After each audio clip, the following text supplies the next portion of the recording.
Welcome to our மகா பெரிவா களஞ்சியம் channel. இன்னைக்கு நாம் கண்ணனின் திருக்கதையை மிக அழகாக சொல்லும் ஒரு வடமொழி காவியத்தை பற்றி தெரிந்து கொள்ளலாம். யாதவாத்புதயம் இது ஒரு வடமொழி காவியம். வேதாந்த தேசிகன் இயற்றியது. இதன் முதல் ஸ்லோகம் மிக அழகான ஸ்லோகம். வந்தே பிருந்தாவனச்சரம் வல்லவி ஜன வல்லபம் ஜெயதி சம்பவம் தாம வைஜெயந்தி விபூஷணம். கண்ணன் என்றவுடனே அனைவருக்கும் நினைவிற்கு வரும் ஒன்றை சொல்லி முதல் வரியை துவங்குகிறார் ஆசிரியர். அன்பிலார் எல்லாம் தமக்குரிய அன்புடையார் என்பும் உரியர் பிறர்க்கு.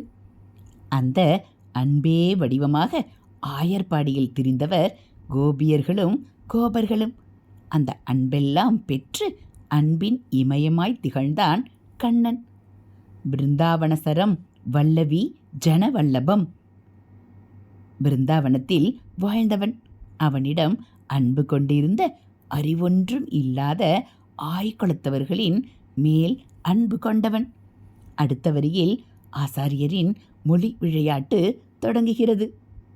ஜெயந்தி என்று ஒரு பொருளிலும் வைஜெயந்தி என்று வேறொரு பொருளிலும் சொல் அமைய அடுத்த வரியை பாடியிருக்கிறார். சகசரநாமம் என்றால் அது விஷ்ணு சகசரநாமம்தான். அதுபோல ஜெயந்தி என்றால் அது கிருஷ்ண ஜெயந்தி தான்.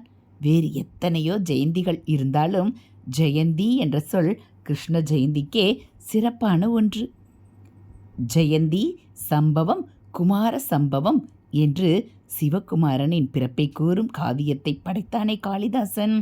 அங்கே வரும் அதே பொருளில்தான் இங்கேயும் சம்பவம் என்ற சொல் அமைகிறது. கிருஷ்ண ஜெயந்தியில் பிறந்தவன் கண்ணன். தாம வைஜெயந்தி விபூஷணம். மாலைகளில் எல்லாம் சிறந்த மாலை காட்டுப்பூக்களாலான பல வண்ண பூக்கள் நிறைந்த மணமுள்ள மலர்கள் சிலவும் மணமில்லா மலர்கள் சிலவும் ஆன வைஜெயந்தி என்னும் மலர் மாலை. காட்டில் இந்த யாதவன் கன்றுகள் மேய்க்கச் செல்லும் போது அங்கு மலர்ந்திருக்கும் பல வண்ண மலர்களை கொய்து மாலையாக்கி அணிந்து கொள்வானாம். அப்படிப்பட்ட வைஜெயந்தி மாலையை மிக அழகான அணிகலனாக அணிந்து கொண்டிருக்கும் எளிமையானவன் எங்கள் கண்ணன். அந்த முழுமுதற் பொருளான ஸ்ரீ கண்ணனின் நீர்மையின் தீரத்தை வந்தே என்று பலமுறை போற்றி வணங்குவோம். இதுபோல் ஆன்மீக கதைகளை நீங்கள் தெரிஞ்சுக்கணும் அப்படின்னா மறக்காமல் நம்ம சேனலை சப்ஸ்கிரைப் பண்ணுங்கள். கூடவே பெல் ஐக்கானை கிளிக் பண்ணி ஆல்கிற பட்டனையும் அழுத்திடுங்க. நம்ம சேனலில் வரக்கூடிய ஆன்மீக கதைகள் எல்லாம் உங்களுக்கு பிடிச்சிருந்தா ஒரு லைக்கும் கமெண்ட்டும் கொடுங்க. தேங்க்யூ.